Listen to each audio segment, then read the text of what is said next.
few weeks ago, I sat across from an old friend at a little coffee shop we'd both been visiting for years. He had just turned 61. The coffee in front of him had gone cold because he wasn't paying attention to it. Instead, he was staring at a Social Security statement spread across the table like it was some kind of final exam. I noticed he kept rubbing his hands, not because he was nervous, because they hurt. The kind of ache that comes from decades of physical work. The kind of ache that never really leaves. Finally, he looked up at me and said something I'll never forget. Wes, they're telling me if I wait until 70, I'll get about $800 more every month. But if I'm being honest, I'm not even sure I'll be able to climb into my RV at 70. That stopped me.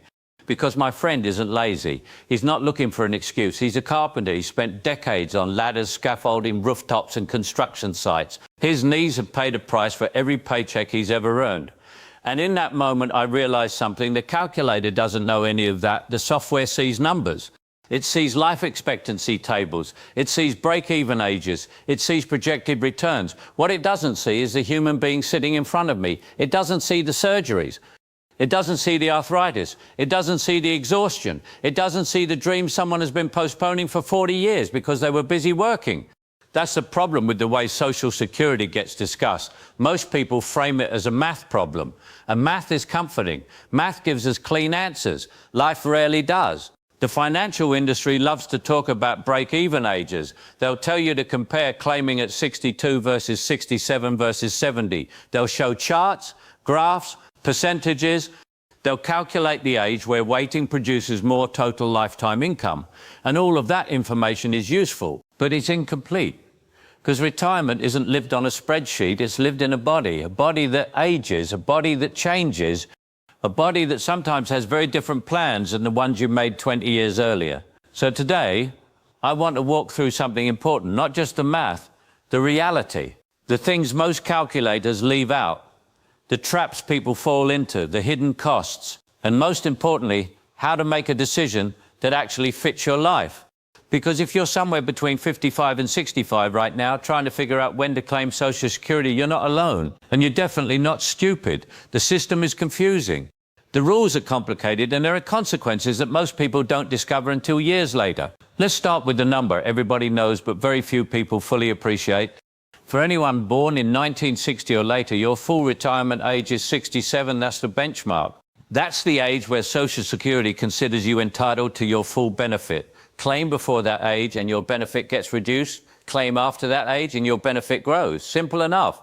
But here's where people underestimate the impact. If you claim at 62, you're not taking a tiny haircut. You're accepting a permanent reduction of roughly 30%. Permanent, not temporary.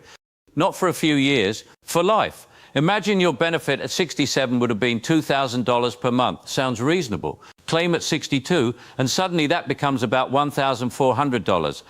That's $600 disappearing every single month, month after month, year after year, for the rest of your life. Now, most people hear that and think, okay, $600 isn't ideal, but maybe I can make that work. What they often miss is what happens next. Because Social Security benefits receive cost of living adjustments, commonly called COLA increases, and those increases are percentage-based.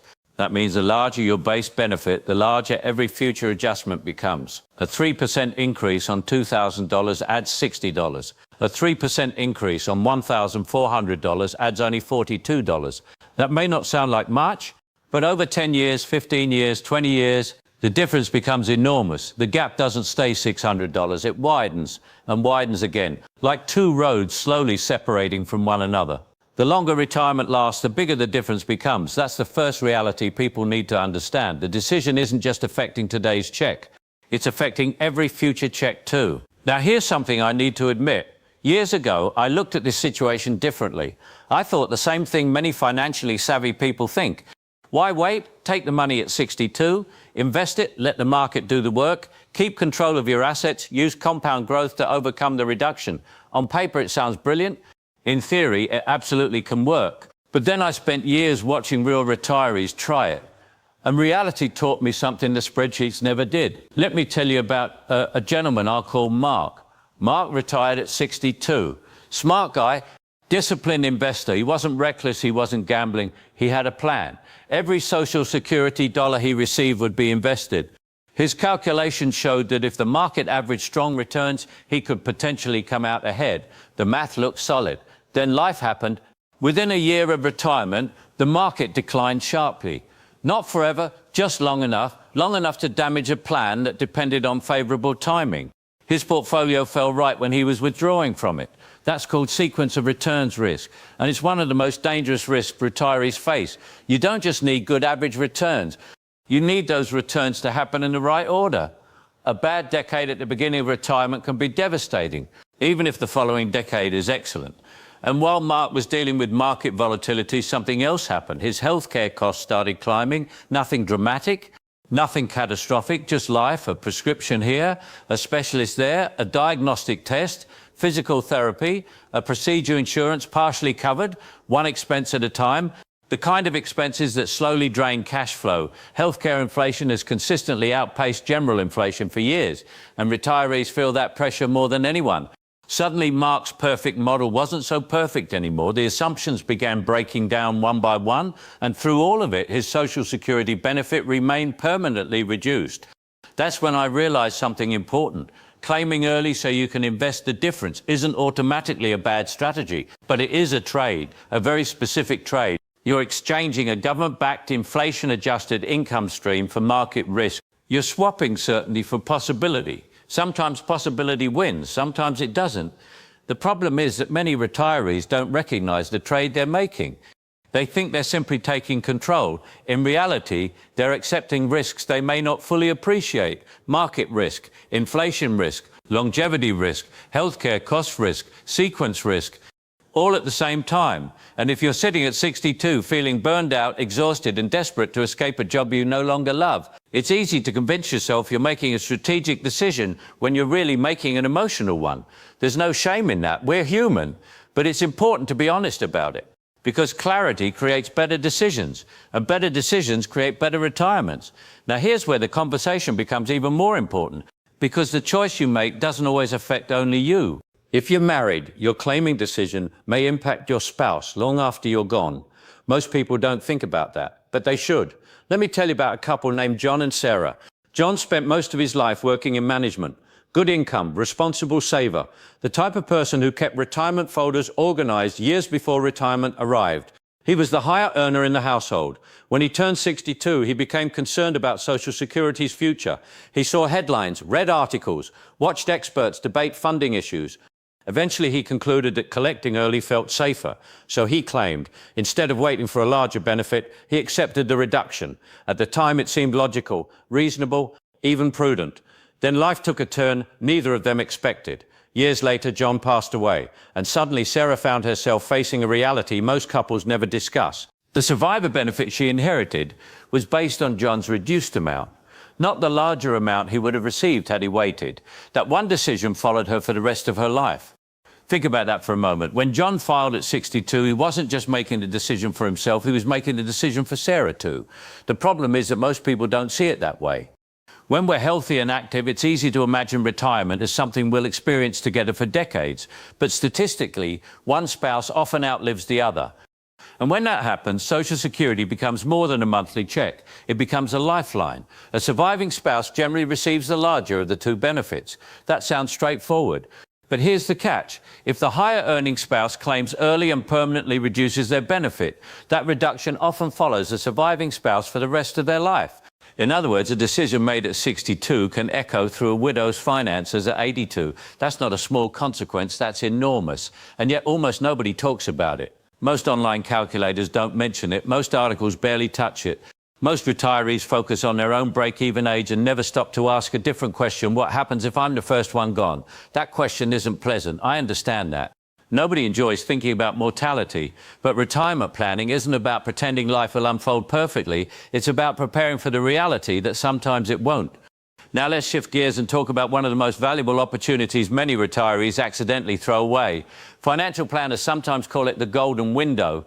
And honestly, I think that's exactly what it is, because once you understand it, you realize just how powerful these years can be. Imagine you retire at 62. You stop working, the paychecks end, but you don't immediately claim Social Security. And you're still years away from required minimum distributions. That creates a unique period in your financial life. A period where your taxable income may be lower than it will ever be again. Think about that. For decades, you've been earning wages. Then one day, those wages disappear. But Social Security hasn't started yet. RMDs haven't started yet. The IRS is seeing less income than it's accustomed to seeing from you.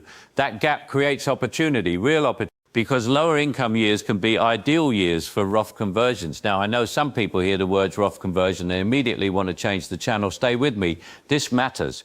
A traditional IRA is essentially a partnership with the government. You received a tax deduction when you contributed. The money grows.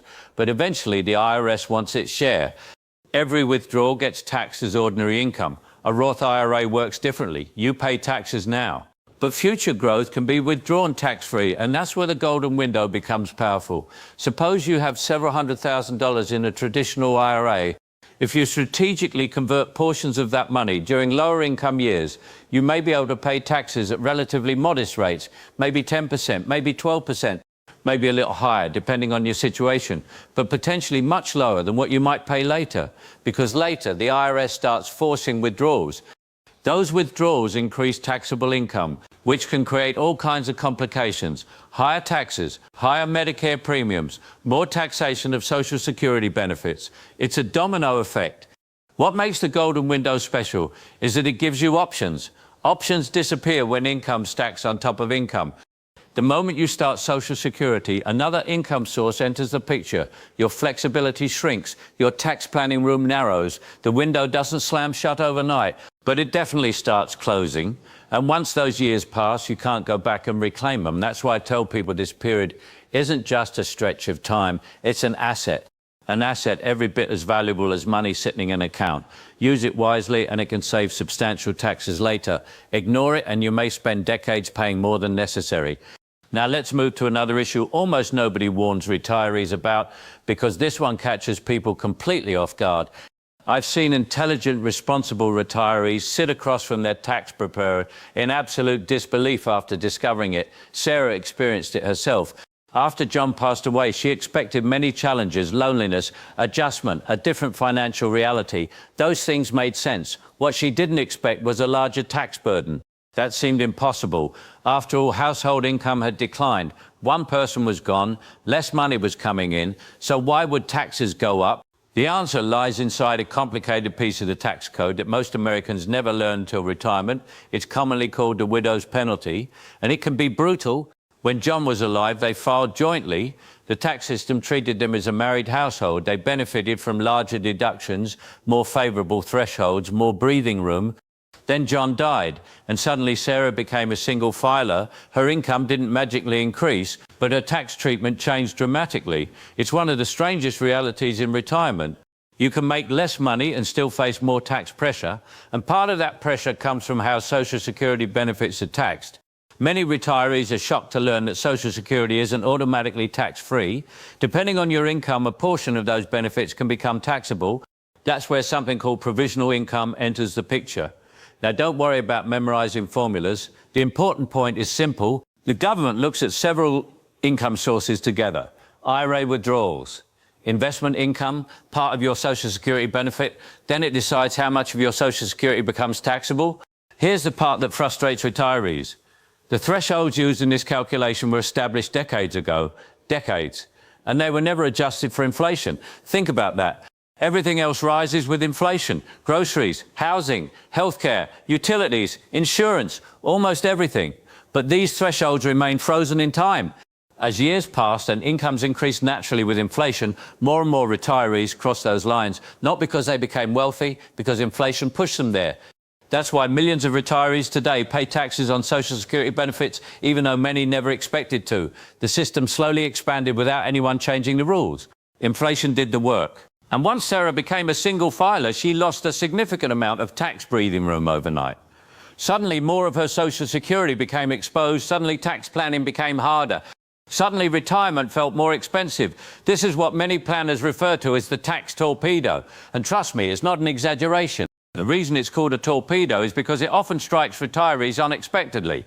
Everything seems fine. Then one additional withdrawal, one extra distribution, one income source too many. And suddenly taxes rise faster than expected, not because rates changed, because the formula changed how much income became taxable. The result feels unfair because it often is surprising. Imagine withdrawing money from a traditional IRA. You expect taxes on that withdrawal. That's normal. But what many retirees don't realise is that the withdrawal can also trigger additional Social Security taxation. Now, one decision affects multiple parts of the tax return. The impact multiplies. That's why retirement tax planning matters so much. It's not merely about maximising income, it's about controlling how income arrives, the timing, the sequence, the structure, because two retirees with identical assets can end up paying dramatically different taxes simply because they organise withdrawals differently. And here's why all of this matters to the Social Security decision. When people focus only on the break-even calculation, they miss the bigger picture. They see a monthly cheque. But retirement is more than a monthly cheque. It's taxes, healthcare, survivor benefits, investment risk, quality of life, and every one of those factors interacts with the others. That's why I always encourage people to zoom out. Don't stare at one number, look at the whole landscape. Because retirement isn't a single decision, it's a system. And when one piece moves, every other piece moves too. Now, after everything we've discussed, some people assume I'm building a case for waiting until 70 no matter what. I'm not even close.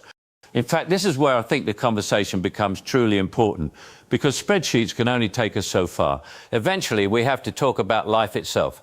And life refuses to fit neatly inside formulas. I've spent years helping people make retirement decisions. I love numbers. I genuinely enjoy tax planning. I enjoy investment strategy. I enjoy retirement projections. I know that's probably not normal, but even I have to admit something. The spreadsheet doesn't know your life. It doesn't know how tired you are. It doesn't know what your health looks like. It doesn't know your family history. It doesn't know the sacrifices you've already made. It doesn't know how many years you've spent saying maybe next year. And that matters, because retirement isn't only about maximising money, it's about maximising life. And that's where we need to have an honest conversation about time, not money, time, because money can be replaced. Time cannot. The older I get, the more I realise that retirement isn't really a financial question. It's a life question wearing a financial disguise.